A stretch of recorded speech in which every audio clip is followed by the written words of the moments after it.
بسم اللہ الحمد للہ کفا وسلام علی عباده الذین اصطفى اما بعد الحمد للہ رب العالمین والصلاة والسلام علی نبینا محمد الامین وعلى آلہ وصحبہ اجمعین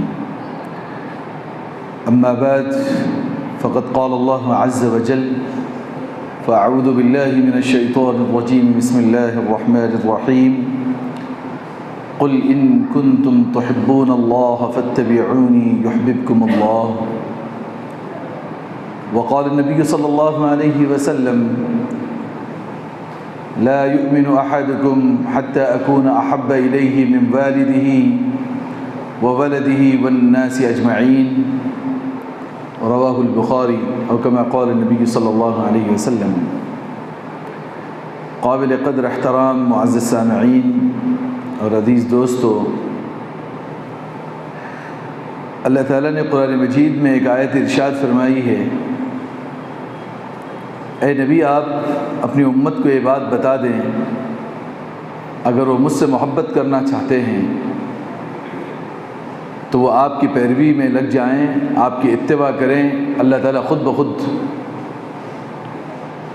تمہارے لوگوں سے محبت کرے گا. کون سا ایسا مسلمان ہوگا جو یہ نہ چاہے کہ وہ اللہ سے محبت کرے یا اللہ اس سے محبت کرے؟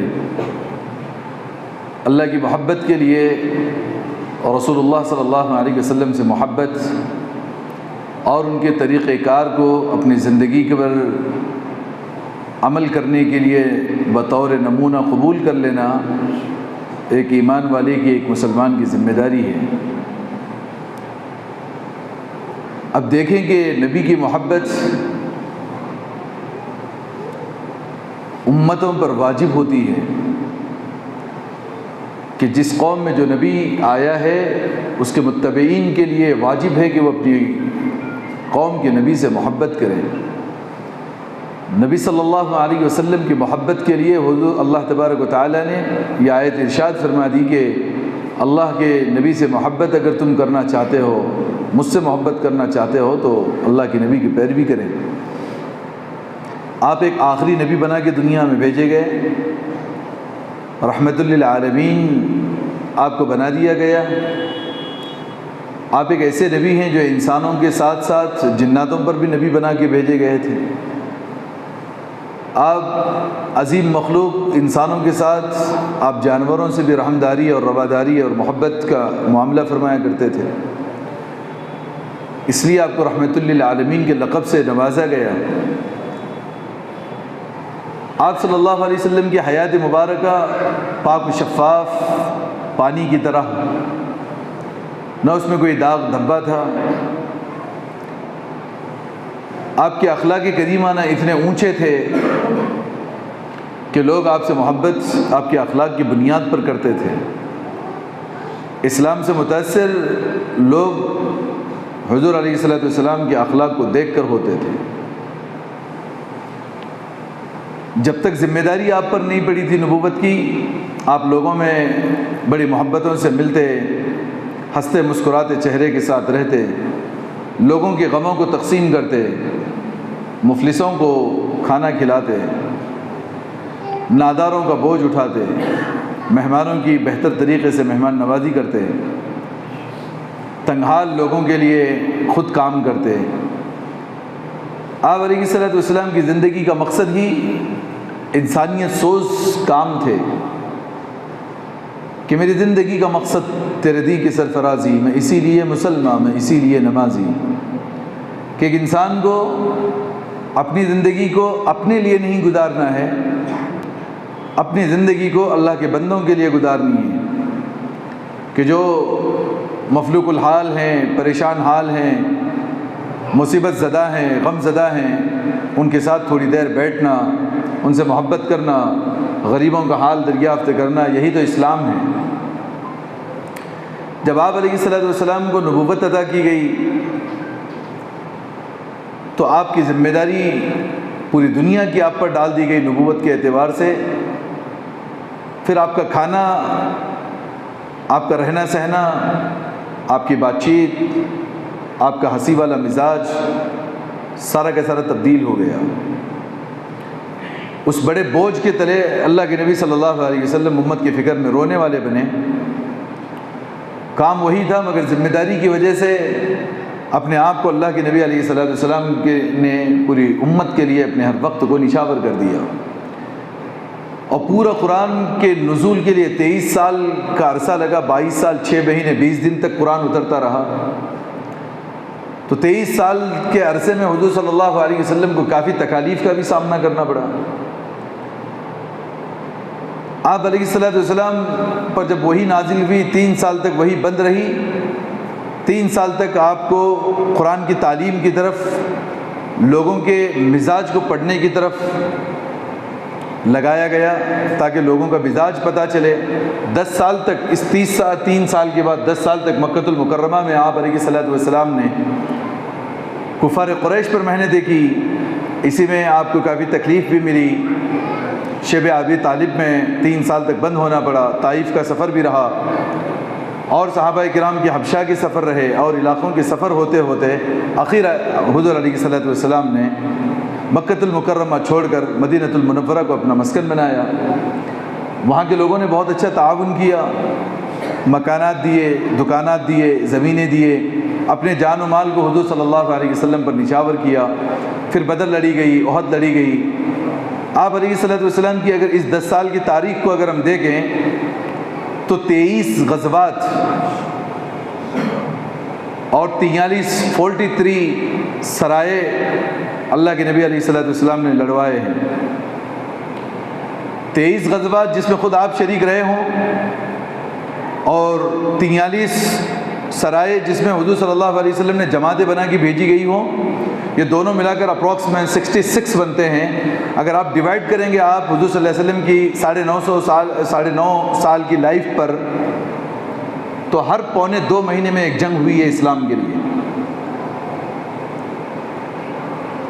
یہ میں لانا چاہ رہا ہوں، میں سیرت بتانا میرا مقصد نہیں ہے، سیرت تو آپ بہت سارے جلسوں میں سن رہے ہو، میں مقصد نبی کو میں فوکس کرنا چاہ رہا ہوں کہ وہ 10 سال تھوڑا سکون کے تھے کہ مکہ میں بہت لوگوں نے ستایا تھا، پریشان کیا تھا، کھانا بند کر دیا، بائیکاٹ کر دیا، مسجد میں کعبۃ اللہ میں نماز پڑھنے نہیں دی گئی۔ یہ سارے حالات ہونے کے باوجود اب جب مدینہ آپ پہنچے تھے تو سکون کا وقت تھا، آرام سے سونے کا وقت تھا، مسجدیں بنائے جانے کا وقت تھا، مدرسے بنائے جانے کا وقت تھا، دعوتیں ہوتی رہتی، کھانے کھائے جاتے۔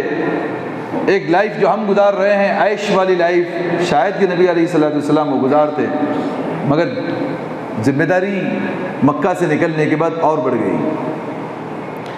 جا کے 6-7 مہینے سکون کی سانس نہیں بھری تھی اللہ کے نبی نے کہ سریہ حمزہ سب سے پہلے اسلام کا جھنڈا دے کر کے حضرت حمزہ کو بھیجا گیا۔ یہ بدر سے پہلے کی جنگیں ہوئی، سریہ حمزہ اور سریہ حارث بن عبید اللہ، یہ 2 جنگ۔ تیسری جنگ ہوئی ہے جنگ بدر، ایک ہی سال میں۔ دوسرے سال میں احد لڑی گئی، احد کے ساتھ 5 سرائے بھیجے گئے۔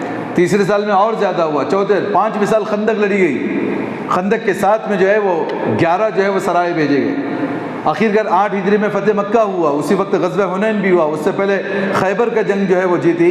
تو اندازہ کریں کہ 66 جنگیں حضور کی اپنی موجودگی میں 9.5 سال کی عمر میں حضور صلی اللہ علیہ وسلم نے 66 جنگ لڑی ہیں۔ کیا وجہ تھی؟ اس جنگ میں کئی لڑکے مارے جاتے تھے، کئی صحابہ شہید کر دیے جاتے تھے، کئی عورتیں مسلمانوں کی بیوائیں بن جاتی تھیں، کئی معصوم سے بچے یتیم بن جاتے تھے، کسی کی زندگیاں تباہ ہو جاتی تھی۔ ایک عورت وہ تھی جس کے گھر کے 4 مرد ایک جنگ میں مارے گئے، باپ بھی، شوہر بھی، بیٹا بھی، بھائی بھی۔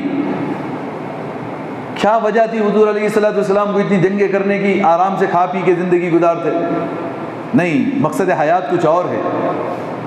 آج ہم جو جی رہے ہیں، ہمارے پاس کوئی مقصد نہیں ہے میرے دوستو۔ میں بہت دل کی گہرائیوں سے آپ کے سامنے بات کر رہا ہوں۔ ہمیں ہمارے اوپر سے ہم کو زندگی کا مقصد کسی نے سمجھایا نہیں ہے۔ چھوٹے چھوٹے کاموں میں ایسا لگا دیا گیا ہے کہ ہم نے سمجھا کہ وہی دین ہے اور بس زندگی گزار رہے ہیں۔ مقصد حیات ہی ہم ابھی کسی مسلمان سے پوچھا جائے بھائی آپ کی زندگی دنیا میں پیدا ہونے کا مقصد کیا ہے، کوئی کہے گا نماز پڑھنے کے لیے پیدا ہوا ہوں۔ کوئی کہے گا فلاں کام کرنے کے لیے پیدا ہوا ہوں، فلاں کام کرنے کے لیے پیدا ہوا ہوں۔ یہ جتنے فرائض ہم پر اللہ تعالیٰ نے عائد کیے ہیں یہ ہماری ذمہ داری ہے، مقصد کچھ اور ہے۔ زندگی میں پیدا ہونے کا مقصد نماز نہیں ہے، کہیں اللہ نے نہیں کہا کہ ہم نے نماز پڑھوانے کے لیے لوگوں کو پیدا کیا ہے، ہم نے زکوٰۃ دلوانے کے لیے لوگوں کو پیدا کیا ہے۔ مقصد حیات کیا ہے، زندگی کا مقصد کیا ہے؟ وہ حضور علیہ الصلوۃ والسلام کی اس 9-10 سال جو مدینۃ المنورہ کے تھے، سکون کا سانس بھرنے کے وقت میں 66 جنگیں آپ نے لڑی۔ مجموعی اعتبار سے اگر اس کو آپ تقسیم کرتے ہیں مہینوں پر تو 1.25 مہینے میں، اندازہ کریں 1.25 مہینے میں ایک جنگ ہوئی ہے اسلام میں، 1.25 مہینے میں۔ کچھ لوگ آئے بڑے بڑے زخم ہیں پیٹھ پر، پیٹ پر، بازوؤں پر، پیروں پر، 1 مہینے میں زخم بھرتا نہیں تھا۔ حضور صلی اللہ علیہ وسلم تازے زخموں کے ساتھ دوسری جنگ کے لیے بھیج دیتے تھے۔ اس پر جنت کے وعدے کروائے گئے، اس پر اللہ کی رضامندی کے وعدے کروائے گئے، اس پر جبریل امین کو زمین پر بار بار اتارا گیا، نماز پڑھنے پڑھانے کے لیے نہیں، وہ ایک ہماری ڈیوٹی ہے۔ اس کو ایک مثال کے طور سے میں سمجھاتا ہوں۔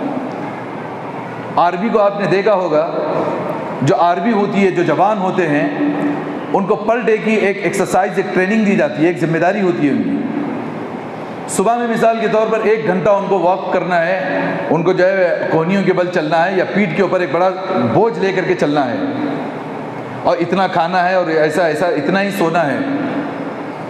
مقصد اس کا وہ نہیں ہے کہ وہ واکنگ کرتا رہے، وہ بوجھ لے کر کے چلتا رہے۔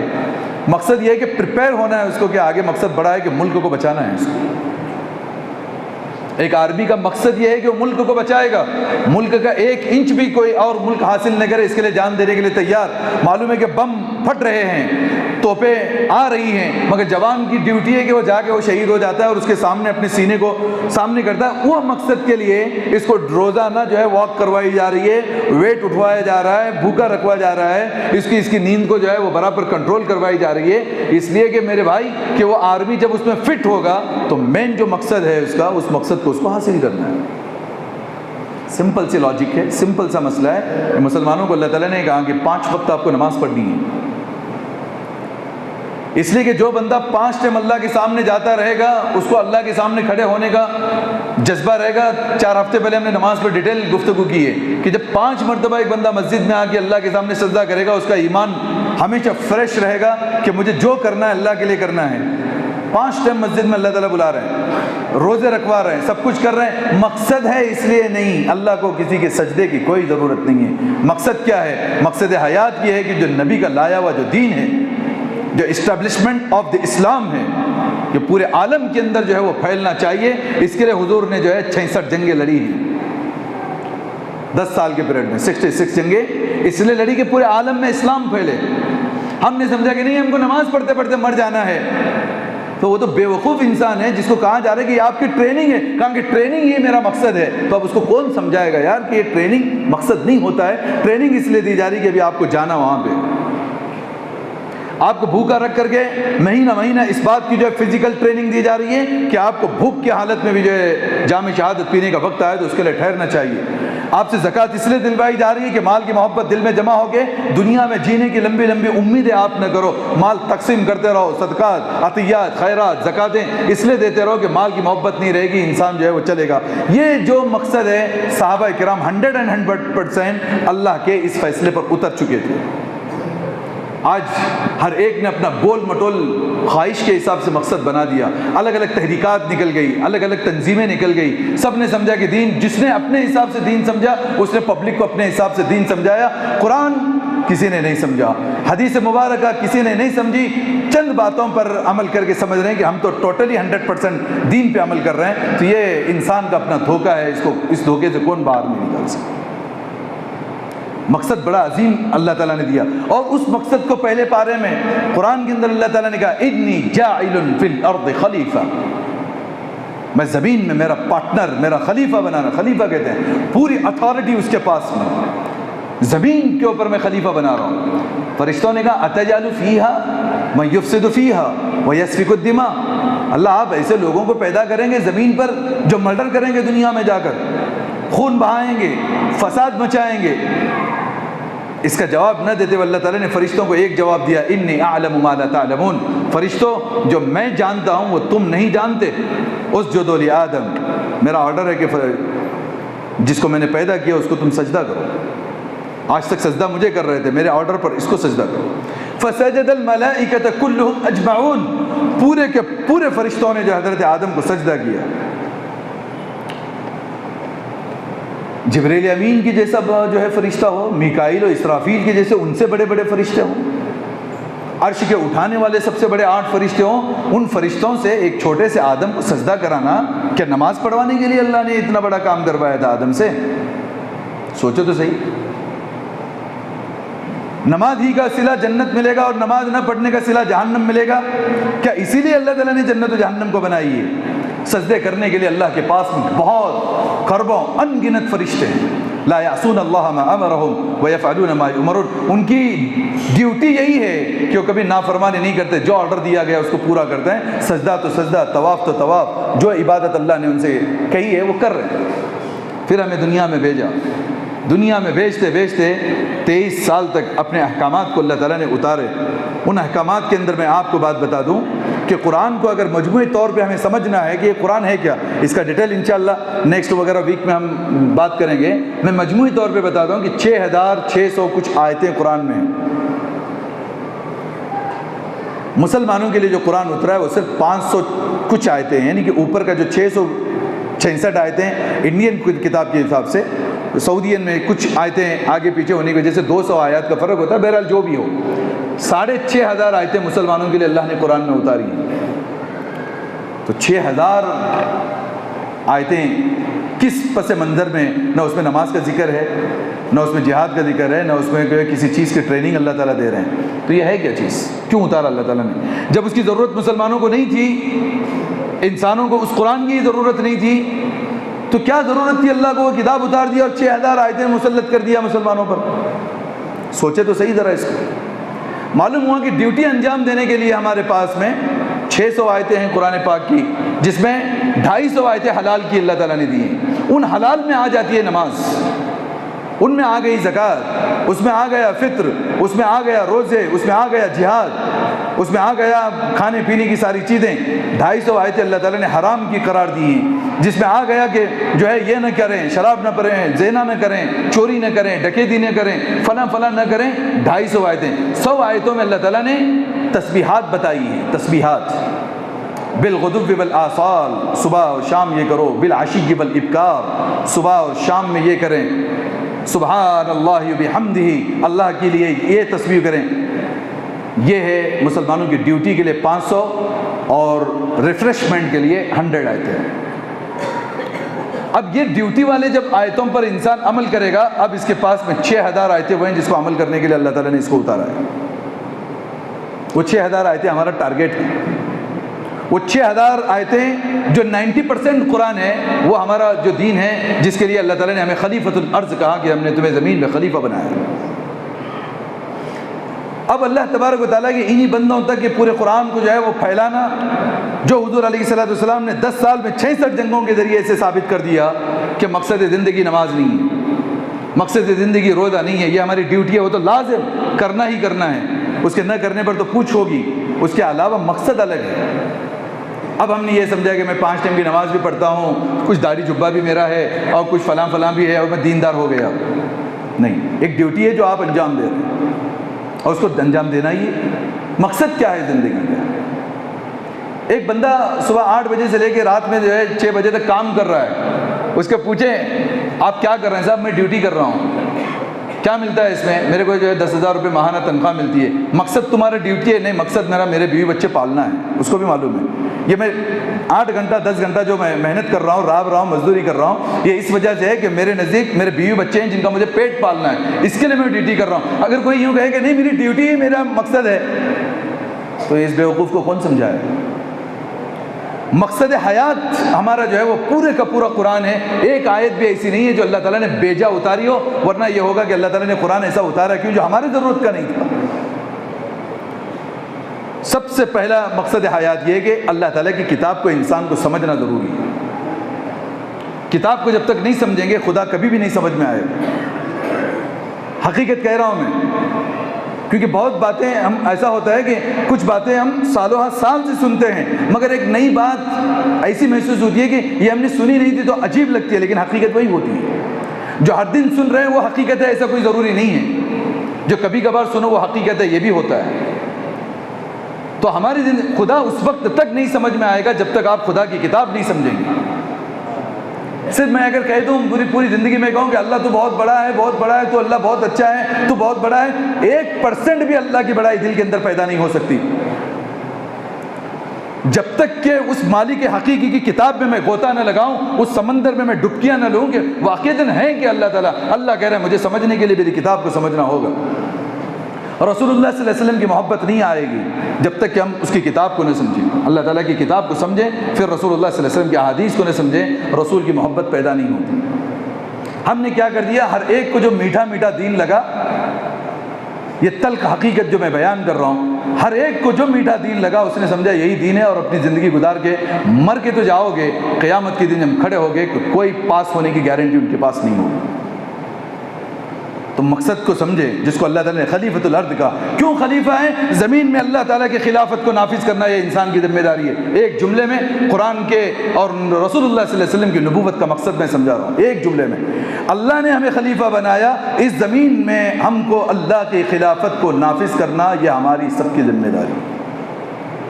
میں اسی لیے مسلمان، میں اسی لیے نمازی۔ اب نمازی وہ 5 وقت ٹریننگ دی جا رہی ہے، وہ حلال روزی کھلا کے ٹریننگ دی جا رہی ہے، وہ ذکر و اذکار کے ذریعے ٹریننگ دی جا رہی ہے، ٹریننگ ہے ہماری، ایک ڈیوٹی ہے، مقصد ہمارا اور ہے۔ اب آئیں دیکھیں، یہ مقصد صحابہ کو سمجھ میں آ چکا تھا، اس لیے کہ رسول اللہ صلی اللہ علیہ وسلم نے ان کو وہی سمجھایا تھا، مقصد حیات کہ میں کیا کروں۔ ایک صحابی آئے جنگ کے موقع سے اور کہا کہ اب مجھے اسلام سمجھنا ہے، کیا ہے اسلام؟ حضور صلی اللہ علیہ وسلم نے 2 جملوں میں سمجھایا کہ زمین کا مالک اللہ ہے اور مجھے اس کا بندہ بنا کر، نبی بنا کر اللہ نے دنیا میں بھیجا ہے، جو میری بات کو مانے گا وہ جنت میں جائے گا، جو نہیں مانے گا وہ جہنم میں جائے گا۔ کہاں کہ میں گواہی دیتا ہوں کہ اللہ ایک ہے اور آپ رسول ہیں۔ اب میں کیا کروں؟ یہ جو جنگ چل رہی ہے اس میں شریک ہو جاؤ۔ جنگ ہوئی اور شہید ہو گئے، شام میں جنازہ ہوا، حضور نے فرمایا کہ یہ آدمی جنتی ہے۔ ایک نماز نہیں پڑھی اس بندے نے، اس صحابی رسول نے ایک نماز نہیں پڑھی، غسل بھی نہیں کیا انہوں نے، ایک رمضان کا روزہ بھی ان کے مقدر میں نہیں تھا، بس ادھر کلمہ پڑھا اور ادھر مقصد حیات سمجھ میں آیا کہ اس مقصد کے لیے مجھے جینا ہے، شہید ہو گئے۔ ورنہ کیا ضرورت تھی جب مکہ سے جب مدینہ ہجرت کرنے کے بعد، اب تو یہاں پہ باغات تھے، کھیتیاں تھیں، مکانات تھے، عیش کی زندگی کرتے، آرام سے سوتے رہتے اور 2 وقت کے کھانے آرام سے کھائے جاتے۔ حدیث کہتی ہے کہ پہلے جو کھاتے تھے، ترمذی شریف کی روایت ہے، وَلَا خُبِدَ لَهُ مُرَقَّقٌ، مدینۃ المنورہ جانے کے بعد جب ذمہ داری بڑھی، 2 وقت کا کبھی حضور نے پیٹ بھر کے کھانا ہی نہیں کھایا، کیونکہ پونے 2 مہینے میں ایک جنگ کا مسئلہ آ رہا ہے۔ اور پھر ان کو بتا رہے ہیں کہ جب جنگ کے لیے جب حضور بھیجتے تھے تو کہتے تھے اس مسلمانوں کے لشکر کے امیر عبداللہ ابن رواحہ ہوں گے، اور جب شہید کر دیے جائیں جعفر طیار ہوں گے، اور یہ شہید کر دیے جائیں تو یہ فلاں ہوں گے، اور یہ تینوں جب شہید ہو جائیں تو مسلمانوں اسی وقت جھنڈا گرنے نہ دینا، کسی ایک کو اپنا امیر منتخب کر لینا۔ یہ ہے مقصد حیات۔ اب وہ مجمع میں تینوں افراد بیٹھے ہیں، سامنے کہہ رہے ہیں حضور صلی اللہ علیہ وسلم یہ شہید ہو جائیں، ان کو امیر بنا دینا، یہ شہید ہو جائیں، ان کو امیر بنا دینا، یہ شہید ہو جائیں تو مسلمان کسی کو امیر بنا لینا اپنا، مگر مقصد کو سامنے رکھنا۔ تینوں لوگوں پر کیا گزری ہوگی کہ کل صبح کی جو جنگ کے لیے ہم نکل رہے ہیں وہ ہماری زندگی کے آخری دن ہوں گے۔ کیا انداز ہوگا اس وقت اپنی بیگم کو ملنے کا جو شوہر یہ کہہ رہا ہو کہ ملاقات ہماری آخری ملاقات ہے۔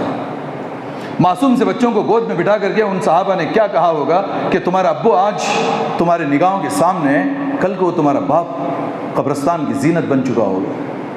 وہ خاتون نے کیا صبر کے گھونٹ پیے ہوں گے، ان بچوں نے کیا صبر کا دامن تھاما ہوگا۔ جعفر طیار حضور صلی اللہ علیہ وسلم کے چچاداد بھائی، حضرت ابی طالب کے بیٹے، حضرت علی کے سگے بھائی تھے۔ جس وقت جعفر طیار کو شہید کر دیا گیا، خون کے فوارے اڑے، مجمع میں بتا دیا گیا جبریل امین کے ذریعے سے، کہا کہ جعفر طیار کی روح تو آسمانوں میں پرواز کر چکی اور جب سارے لوگ آدھے شہید ہو کر کے جب واپس آئے جنگ جیت کر کے، مدینہ کی ساری عورتیں باہر تھی کہ میرا شوہر آ رہا ہے، بہن باہر ہے، میرا بھائی آ رہا ہے، ماں باہر ہے، میرا بیٹا آ رہا ہے. اور جعفر طیار کی بیگم نے اپنے بچوں کو خوب سنوارا سجا اور گھر میں کھانے بنائے ہیں. اور جب آئے پورا مجمع ختم ہو گیا، پورے اونٹ ختم ہو گئے، گھوڑ سواریاں ختم ہو گئی. جعفر طیار تو نظر نہیں آتے، معصوم سے بچے تیار ہو کے اپنے ابو کو ڈھونڈ رہے ہیں وہاں پہ.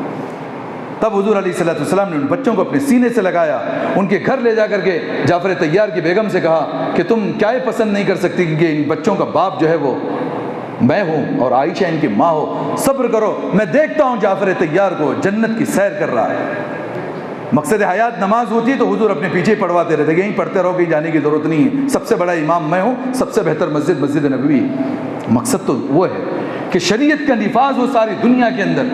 ہمیں میٹھے میٹھے باتیں بتا کے جو ہے ہماری ذہنوں پر پٹیاں باندھ دی گئی کہ بس نماز پڑھتے رہو، روزے رکھتے رہو، اتنی نیکیاں ملے گی، اتنے کروڑ ملے گے، اتنے کروڑ ملے گے. جب کھڑے ہوں گے اللہ کے دربار میں اور سر کٹے ہمارے سامنے ہوں گے، ہاتھ کٹے ہمارے سامنے ہوں گے، صحابہ کی وہ جماعت سامنے ہوگی جو اسلامی نفاذ کو جو ہے پیدا کرنے کے لیے انہوں نے اپنے جو ہے جان مال تن دھن کو سب لگایا ہے. اس وقت میں ہم ہمارے چند روزے اور نماز لے کے ٹھہریں گے، بخشش مل جائے گی بڑی اچھی طریقے سے. نہیں ثابت کر سکے آپ اس پر مقصد حیات کو سمجھیں. حضرت معاذ بن جبل جب جا رہے تھے حضور سے کہنے لگے اللہ کے نبی میں کیسے گوارہ کر سکتا ہوں، آپ کے پیچھے کی مجھے نماز پڑھنی ہے، مسجد نبی کا ماحول مجھ سے چھوٹ رہا ہے، آپ امام ہیں. کہا کہ ہماری دوستی اللہ کے لیے فدا.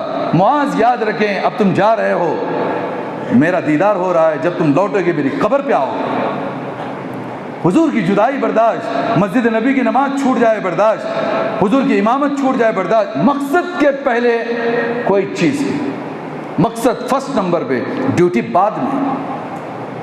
اب پھر ہم نے اتنا انتشار کروا دیا ایسا کہ کچھ لوگ کہہ رہے ہیں کہ نہیں وہ لوگ حق پہ ہیں، کچھ لوگ کہہ رہے ہیں کہ نہیں ہم اتنے دین کے کام کر رہے ہیں، یہ ڈیوٹی ہم بجا نہیں ہم حق پہ ہیں. کچھ سارا ایک جو ہے وہ ہوا مچا کے رکھ دیا اور قرآن کسی کے پاس نہیں ہے، کسی کے پاس قرآن ہی نہیں ہے.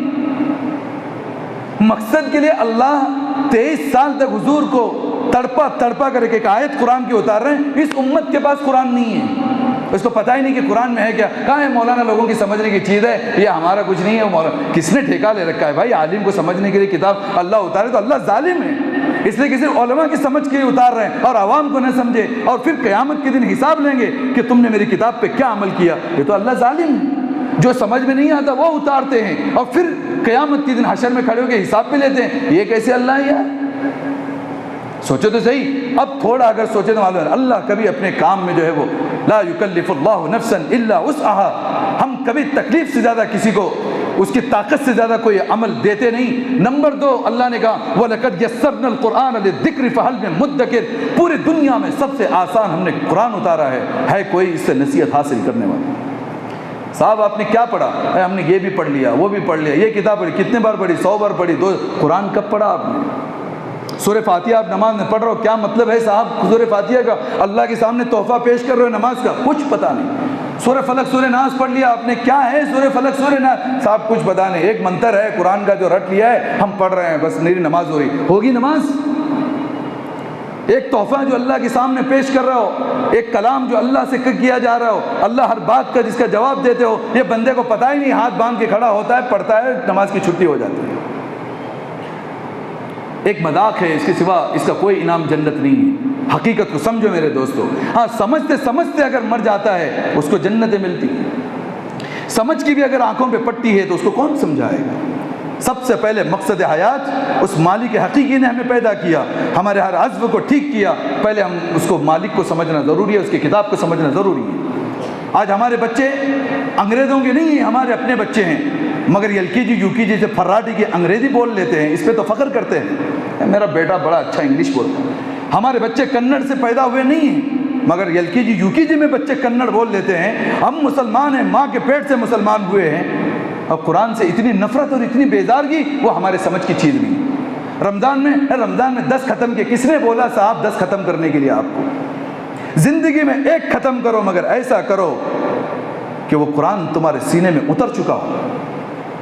ہم نیکیاں جمع کرنے کے لیے نہیں. اور اللہ نے کہیں قرآن میں یوں نہیں کہا آپ اتنا پڑھو تو اتنے لے کے 70,000 دیتا ہوں، 60,000 دیتا ہوں، 1 لاکھ دیتا ہوں، 2 کروڑ دیتا ہوں. اللہ کے پاس یہ معاملہ ہی نہیں. اللہ نے کہا یہ کام کرو, واللہ یضاعف لمن یشاء, اللہ بہت دیتا ہے. اللہ کتنا دیتا ہے اس کا کسی کو علم نہیں, کسی کے بعد اس کی قومت نہیں ہے, جمع نہیں کر سکتے. مقصد کہ اللہ مرنے سے پہلے تیرے کلام کو پڑھوں گا, ورنہ اللہ کو کیا جواب دیں گے؟ صاحب انگریزی بھی آ گئی, کنڑ بھی آ گیا, فلسفہ بھی آ گیا, سب کچھ آ گیا, لیکن اللہ تیرا قرآن ہم نہیں پڑھے. ظلم یہ ہوا, اوپر سے ظلم یہ ہوا کہ کچھ لوگوں نے یوں کہنا شروع کر دیا مسجدوں کے ممبر سے, قرآن مت پڑھو ورنہ بہک جائیں گے. کیا ظالم لوگ ہیں. قرآن پڑھے تو انسان بہک جائے گا. اور آیت پیش کر دی, دیکھیے یضل بہ کثیرا ویہدی بہ کثیرا, قرآن میں آیت ہے. یہ ایسے منافق لوگ ہیں جو قرآن کا نہ اگلی آیت پیش کرتے ہیں نہ پچھلی آیت پیش کرتے ہیں, بیچ کا ٹکڑا اٹھا کے امت کو گمراہ کرتے ہیں. دیکھیے اللہ نے اسی کتاب سے بہت سارے لوگوں کو گمراہ کیا, اسی کتاب سے بہت سارے لوگوں کو ہدایت دی. یہ مسلمانوں کے حق میں کتاب وہ آیت نازل نہیں ہوئی. ان سے پوچھیں آپ جو صاحب یہ آیت بتا رہے ہیں, اگلا پچھلا بھی تو پڑھ کے سناؤ.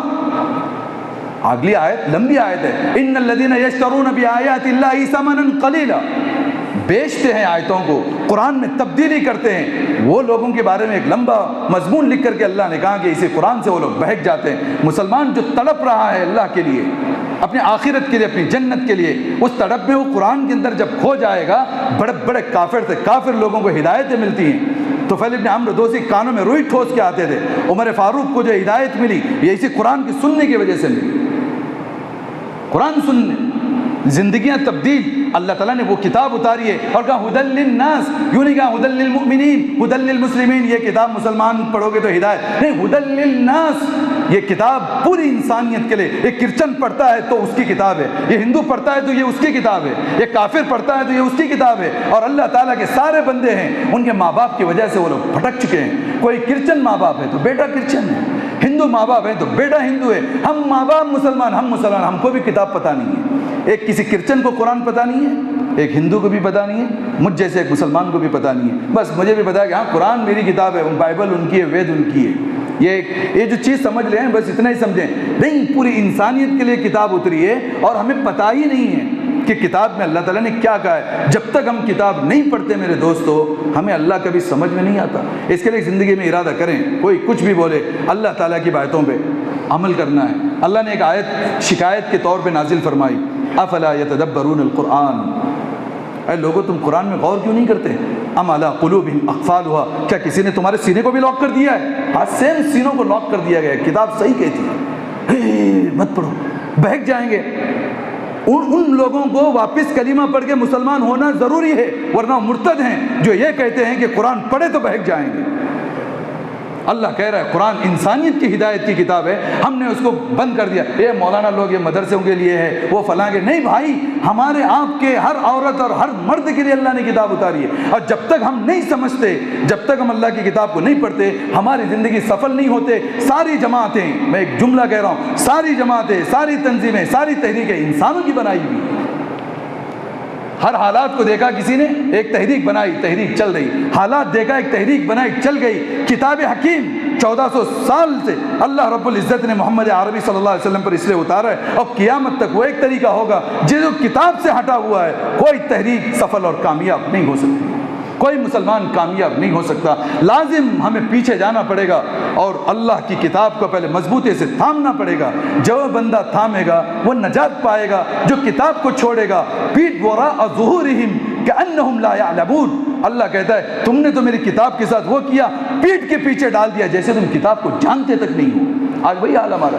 قرآن ہے صاحب سب کے گھر میں, لڑکی کی شادی ہوتی ہے پہلے قرآن بیچتے ہیں, گھر بنا دیا قرآن رکھ دیا وہاں پہ. ہاں, جنات آ گیا قرآن آ گیا, تعویذ کے لیے قرآن آ گیا. مذاق کر کے رکھ دیا اس امت نے کتاب حکیم کا, تعویذ کے لیے, بھوت پر نکالنے کے لیے. نیا گھر بنایا تو لا دیا سورہ بقرہ مارو صاحب یہاں پہ 40 دن. زندگی میں کبھی سورہ بقرہ پڑھ کے دیکھیں. اور جبکہ اللہ تعالیٰ نے کہا النساء, اتنی عظیم صورت, 114 صورتیں اللہ تعالیٰ نے نازل فرمائی, اور کہا عورتیں, فیمیل, وومنس, لیڈیز. کتاب کی ایک صورت کا نام اللہ کہہ رہے ہیں لیڈیز. النساء, عورتیں. کیوں نام رکھا اللہ تعالیٰ نے النساء؟ کیا ہے اس میں عورتوں کا؟ ایک انسان زمین پہ رہ کے بیوی سے نکاح کر کے 50 سال کی لائف گزارتا ہے, سورہ نساء میں پوری کی پوری ذمہ داری سنائی گئی. اس بندے کو پتہ نہیں, جو بندہ سورہ نساء نہیں پڑھتا وہ کبھی اپنی بیوی کا ہوا حق ادا ہی نہیں کر سکتا. قرآن سے ہم غافل اور بیوی کا کیسے حق ادا کریں گے؟ نہیں کر سکتے۔ وہ بچے وراثت تقسیم کر نہیں سکتے جو سورۃ النساء صحیح پڑھ نہیں سکتے۔ وہ بچوں کی زندگی صحیح نہیں ہو سکتی جس کا سورۃ النساء سے کوئی تعلق ہی نہ ہو۔ پھر اللہ تعالیٰ نے کہا سورۃ الطلاق، ایک سورت نازل فرمائی، طلاق کے کیا احکام ہیں، کسی کو بھی پتہ نہیں آتا طلاق کیا دینا ہے، لے رہے ہیں، کوئی بھی کیسے بھی دے رہا ہے، کچھ بھی ہو رہا ہے، کیا ہو رہا ہے، خلا ہے، عدت ہے، ایک ایک مسائل اللہ تعالیٰ نے، حتیٰ کہ میں ایک سے میرا موضوع نہیں ہے لیکن میں بتا رہا ہوں، زہار پر اللہ تعالیٰ نے سورۃ التغابن میں ایک آیت نازل۔ اچھا کسی سے پوچھے جنگ میں بھی نماز معاف نہیں تھی، صاحب جنگ کی نماز کیسی پڑھتے ہیں لوگ، مسلمانوں نے، صحابہ نے، حضور نے 66 جنگیں لڑی 10 سال میں، نماز کیسی پڑھی، صلاۃ الخوف کیا ہے نہیں معلوم، قرآن کے اندر آیتیں ہیں، صلاۃ الخوف کیسے ہیں پتہ ہی بھی نہیں ہے، تو نماز کا پتہ ہے تو دین ہم نے سیکھا کیا ہے آج تک؟ میں ایک دو مسئلے نہیں، ہزاروں مسئلے قرآن کے آیتوں کے ترجمے سے میں یہ بتا دوں کہ اتنے مسئلے اللہ نے زندگی گزارنے کے لیے، چلو کم سے کم جتنا کر رہے ہیں وہ بھی تو کہاں کلیئر ہے ہمارا۔ تو حضور سے محبت کرنے کے لیے اللہ تبارک و تعالیٰ کی وہ آیت کا ترجمہ پھر کہتا ہوں، اگر اللہ کہہ رہے ہیں اگر تم مجھ سے محبت کرنا چاہتے ہو تو رسول پاک کی جو ہے وہ اتباع کریں، اللہ تعالیٰ تم کو خود سے محبت کرنا شروع کرے گا۔ تو یہ حضور کی محبت اس وقت تک نہیں آ سکتی جب تک کہ ہم کتاب حکیم کو نہیں پڑھیں گے، جب تک کتاب حکیم کو نہیں پڑھیں گے ہم اللہ کو نہیں سمجھ سکتے۔ اللہ تبارک و تعالیٰ سے دعا ہے اللہ تبارک و تعالیٰ کتاب حکیم پر جان کر عمل کرنے کی توفیق نصیب فرمائے۔